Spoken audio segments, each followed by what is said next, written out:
This is Silver Rain Running Cloud with my victim impact statement. I was plagiarized by an Ivy League conspiracy of faculty members and students who deprived me of the benefits of my intellectual property. They also acted to slander and malign me with rumors that I was mentally unstable, so that when I said I was plagiarized by the Ivy League, I would sound like a bipolar in megalomania. This story began in 1990 when I went to Yale University from Chicago, Illinois, where I had been working as a computer programming consultant. I was married to a doctor, and I had 2 children. It was my life dream to become a professor of literature. I showed poetic talent and writing talent as early as 12. It was at that point that I knew I would be an author one day. When I became a computer programmer systems analyst, it was after having an English degree from Northwestern. I was lucky. I was able to get into a corporation that trained me for 5 months to take my liberal arts education and turn it into a technical education. Within 5 to 6 years, I became a consultant with my own practice. Because I was very good at what I did, my reputation soared and my phone rang off the hook. I became a consultant because the racism in the environment was so strong that there was no way I could get recognized for the work that I was doing. I was just starting and I was better than all my peers, so I knew I could have a glorious future, but not if I had a lot of Europeans over my head predetermining my fate, especially ones that could not really understand what they were seeing. Hazel Carby. Hazel Carby did most of her education in Great Britain. She went to University of Binghamton and Portsmouth, I think. Hazel came here and got a master's degree with Henry Louis Gates, Skip. And he had been at Cambridge, which was where he wrote The Signifying Monkey, where he legitimizes calling African Americans monkeys by being a black guy who uses it in his own work, when really the signifying monkey never really existed. 369, the goose drank wine, that little ditty wasn't anything about signifying. That was a childhood rhyme, but Henry put those together so that he could use that word monkey and please all the elites that want the world to think of black people as monkeys. So he put that in his book, and then he rises up. So we all have to recognize monkey, because the signifying monkey is a guy, an African-American guy who's signifying. I mean, that's the play on words that Gates is using, but he tries to tie it into a lot of other stuff, especially a childhood rhyme that a lot of us sang when we were growing up. 369, the goose drank wine, something spit tobacco on the streetcar line. The lion broke, the monkey got choked, and they all went together in a little rowboat. Clap your hands now. And it was a game that we used to play when we were kids. And that rhyme really didn't have anything to do with signifying, because signifying was a very sophisticated art that could get a man killed, okay? It was a test of social power between 2 men, and I do mean men, usually a senior lion and a cub, okay? And it's not good-natured. It's abusive language. It's saying, things like, man, I saw your girlfriend. Yeah, man, yeah, your girlfriend's ugly. To each his own, man. No, I mean, really, she is a stone. Okay, now, I've heard this conversation in real life before. So I know what signifying is. And these men weren't monkeys. Not at all. One of them was highly educated. So the other one was kind of a pimp. And I think that's why the highly educated one was allowed, not only because of his age and his status in the group, but also his status in the world over the pimp guy. So, I mean, I heard a signifying session, and it's a verbal knife play. Okay? Not for monkeys. Monkeys don't fight. Monkeys, do you see monkeys fighting? They're usually sitting, eating, taking care of their babies, taking care of each other, looking around. You don't hear about monkey wars. So, maybe Henry is a monkey. I think he does look kind of like a monkey. He's kind of short and, but, he looks a little bit like a monkey, kind of thick like that, but in that little chimpanzee face, but I wouldn't call him a monkey. I mean, people call me a little monkey, and I think it's cute, except when I know that it's racist. Okay, because I do kind of have a little monkey face. Even my mommy said I had a little monkey face. And I think monkeys are kind of cute. And, well, I'm the way God made me. And I think George Bush, baby Bush, looks like a chimpanzee. And I think he's as adorable as possible. So I don't think it's any kind of racial marker if somebody says you look like a monkey or you look like a chimpanzee. Now, if you look like an orangutan, which was a line in the play that I heard tonight, in a jazz club with a lot of European jazz players and a very nice mixed audience. And it was very interesting, but one of the lines in the play that was presented, as a reading, was that Thelonious Monk was described in the press as an orangutan. Now, I believe that was true, but I don't believe that we need to keep repeating that and keeping that a part of the public discourse when I've heard Thelonious Monk's music, and it is the most melodious, rich, beautiful jazz that you could imagine. He's one of my very favorite jazz artists, and someone that I spoke about in hostile terms earlier because she took my topics. She seduced me out of a lot of information and then took my topics and used her racial privilege to finish in the program, where I was the only one who didn't finish in the program, and I was the only black in the program. I think there was another black that didn't finish that I knew about, but all the Europeans finished, and one of them finished with a topic similar to mine. So I won't call her a plagiarist, but I will say she was very much influenced by my career.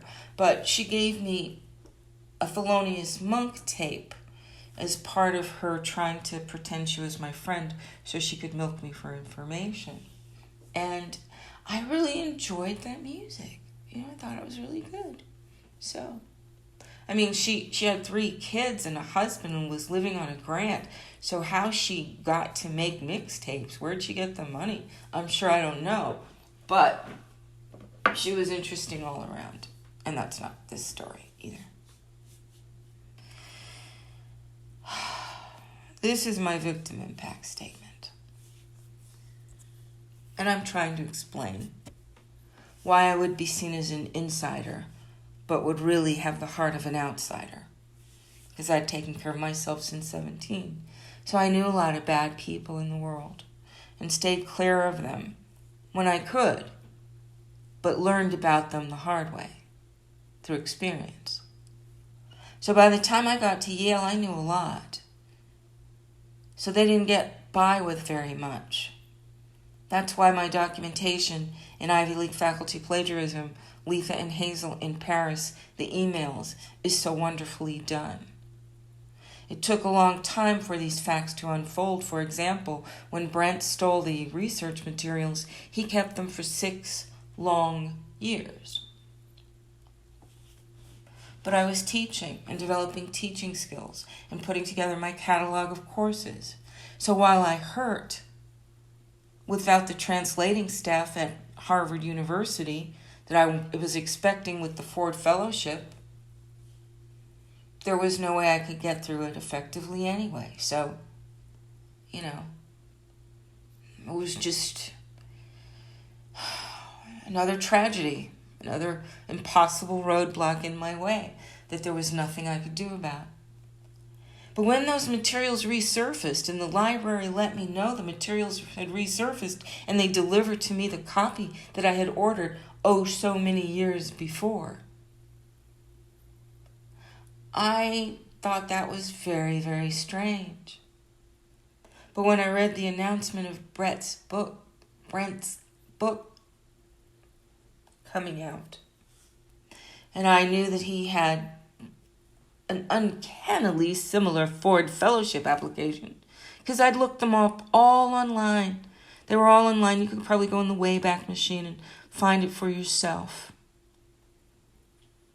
And I saw his application online. That was where the internet caught these criminals up, because in the old days, there was no way for a person like me, a victim, to know what the other fellowship applications looked like. But they published the whole database of everyone's topic and who the winners were back then. So I saw Brett's work, and I saw Brent's work was very similar to my work. So when I saw that the research materials reappeared, and shortly afterwards Brent's book was announced, being published with all these chapters resonating my subjects, well, that was a game changer for me. That was a major league game changer for me.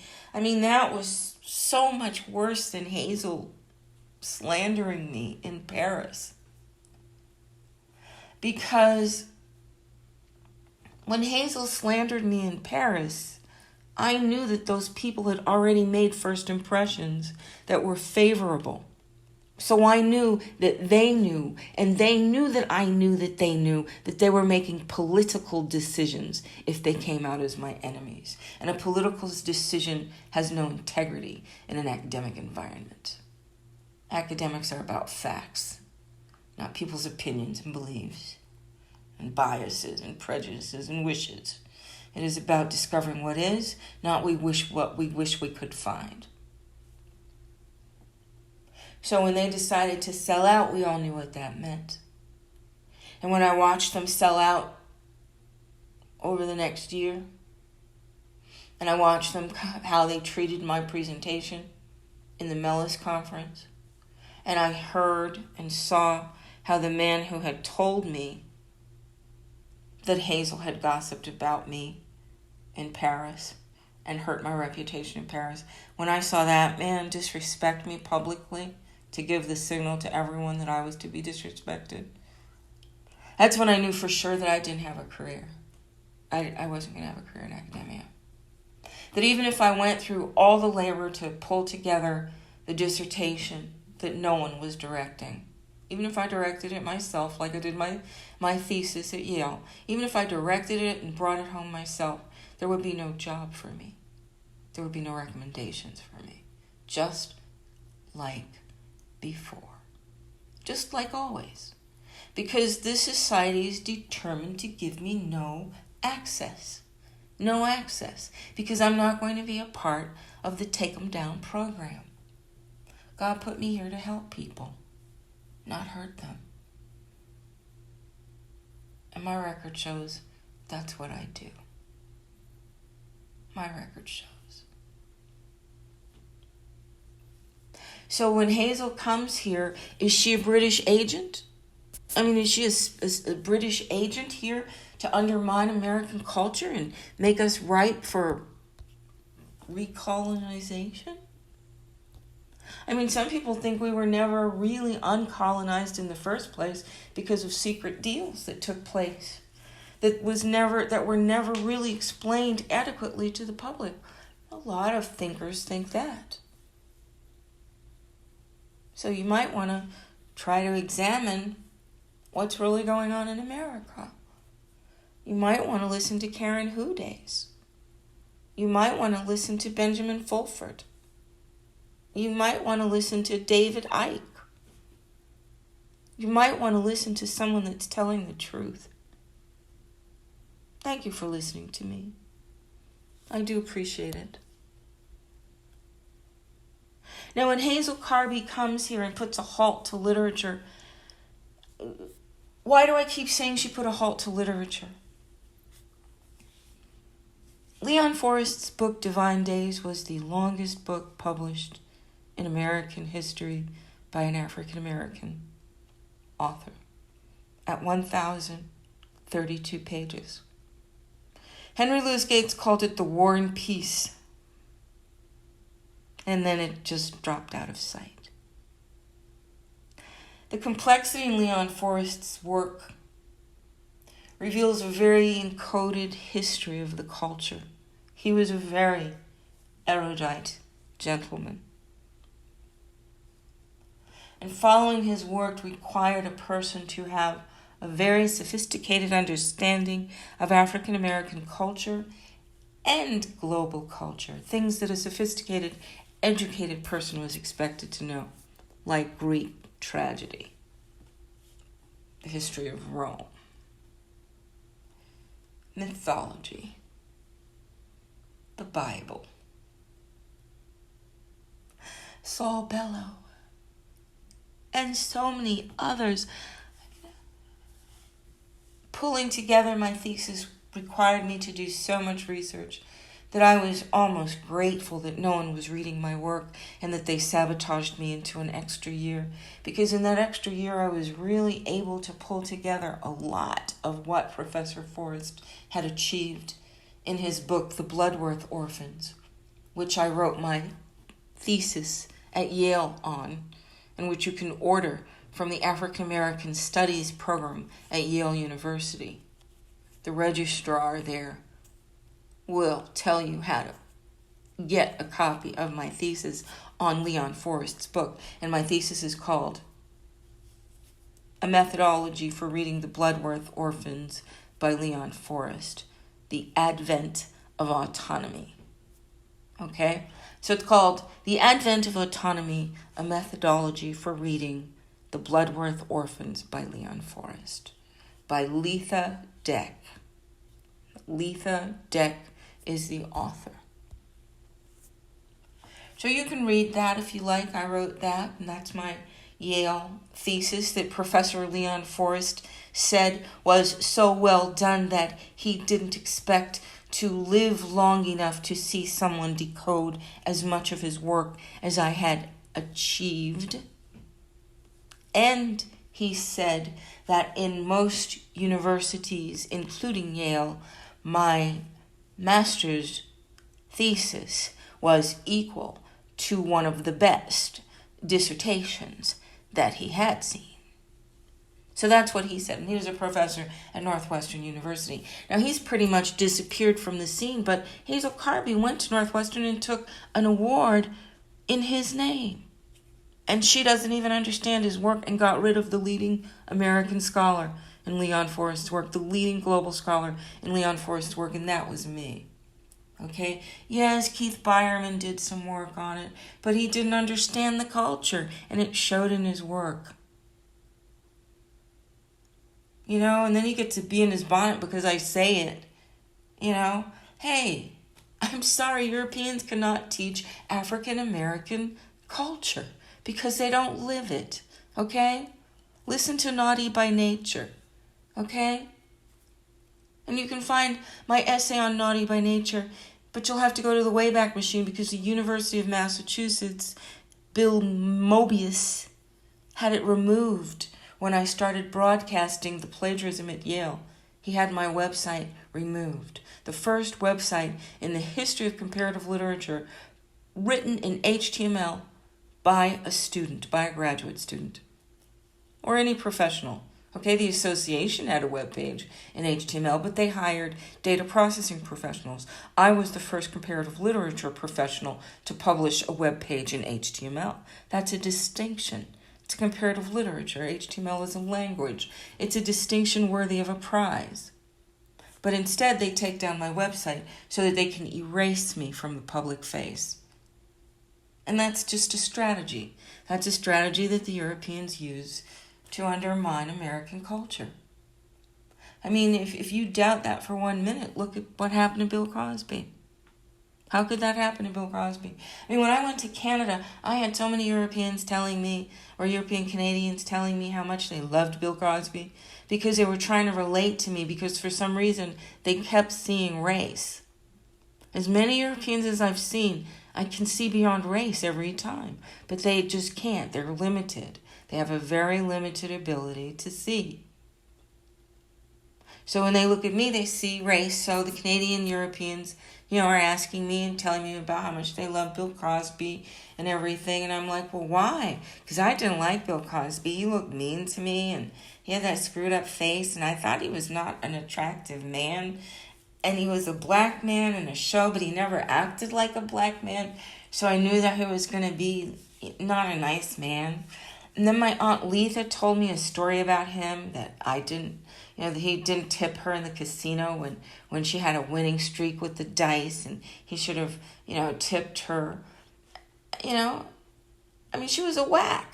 She was a woman's Army Corps in the World War II. The least he could have done was given her a tip when she rolls the dice and makes him a lot of money. But not only when she said something to him like, hey, because it's custom that you tip the thrower. Cosby knows this. And then he said something insulting to her. Something insulting to her that confirmed my thoughts that he wasn't a nice guy. So but I didn't know about Aunt Letha back then. I just knew how I felt about Bill. And when the Canadians are telling me how much they love Bill Cosby, I didn't even think his childhood jokes were funny because he was telling bad stories about his relatives that were going to be embarrassing to them, and I didn't think that was funny. And then he had that fat Albert with all those really, really unattractive weirdo kids that people are looking at me like, which weirdo colored kid are you? I don't want that. I didn't think Bill Cosby was too much of a friend to me. But when the Canadian Europeans told me how much they love him, I said, well, why? Why do you love him? And they said, because he does that family humor. He's always talking about his childhood and what it was like to be a kid. And I just think that's so funny. They thought it was funny. They enjoyed it. They liked the storytelling. They liked hearing about, him as a kid.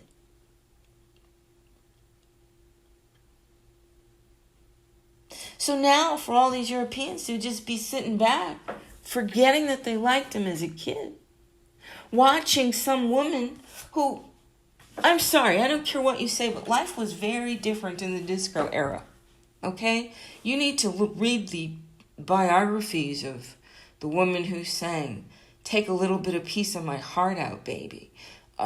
What's her name? Janet Joplin?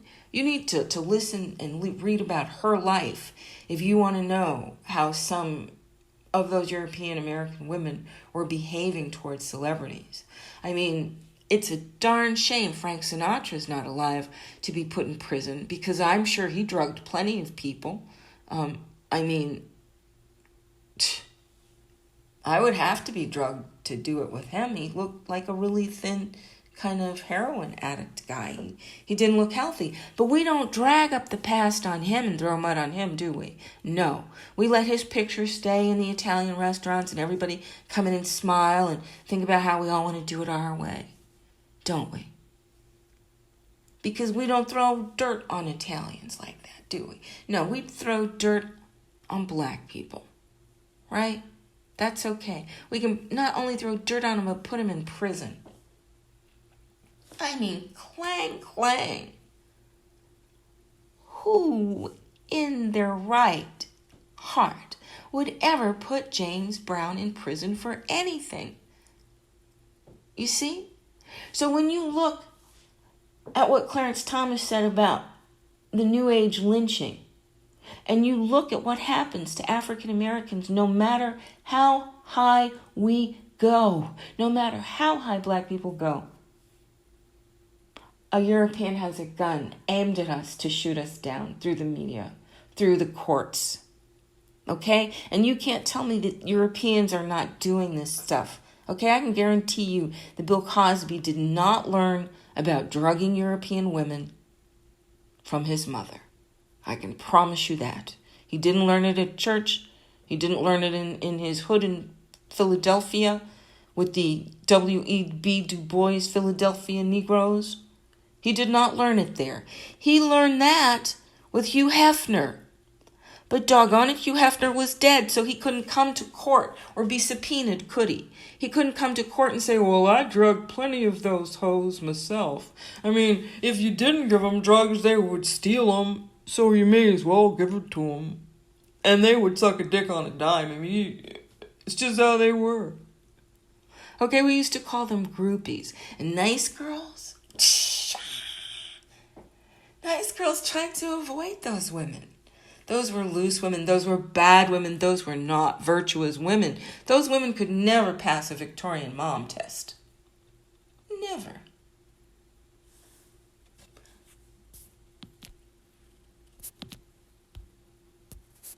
Never.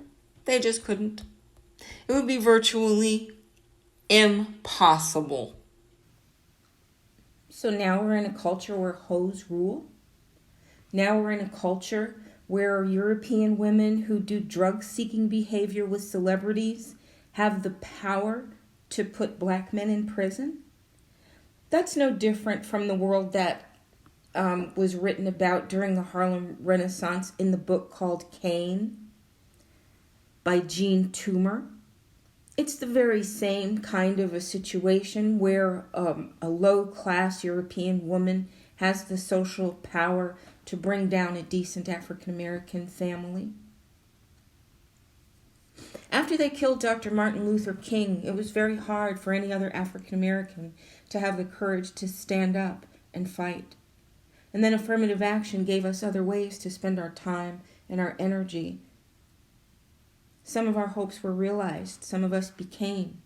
But it seems like they just let 1.5 generations through before they started retracting all of the equality and mainlining us into stereotypes.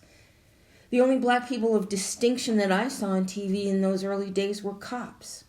So it was like, oh, you're a good Negro policing your own kind. So you tell me how Bill Cosby ends up in prison. You tell me how James Brown ends up in prison. You tell me how every African American leader or powerful, strong voice ends up in prison or dead. How does that happen? Is it an accident? Well, it wasn't an accident when they silenced me. It was very intentional, and it was very brutal, and it was very much like a prison. It was a complete social death. I grieve my youth. I'm an old woman now, and I worked and earned a good place in society. But instead of being in a good place, I'm struggling to survive. I think Yale, Harvard, Columbia, Swarthmore, UCLA all owe me a lot of money because I can't get my youth back. I can't get my contribution back. I can't fix all the dead kids in the street that would not be there if I had had a Yale authorized voice in the media explaining to people how racism was destroying us. There's one thing I've found out. Europeans care too. There are a lot of Europeans that are not on board with racism. A lot of them are afraid to be without racial privilege. They don't want to suffer deprivation or live the life of black people under all the strain. But they don't want to be a part of making a group of human beings and treating them into becoming what they call black people. So there are a lot of Europeans who are woke and hearing this now. And for all of you Europeans that are woke and hearing this now, welcome aboard.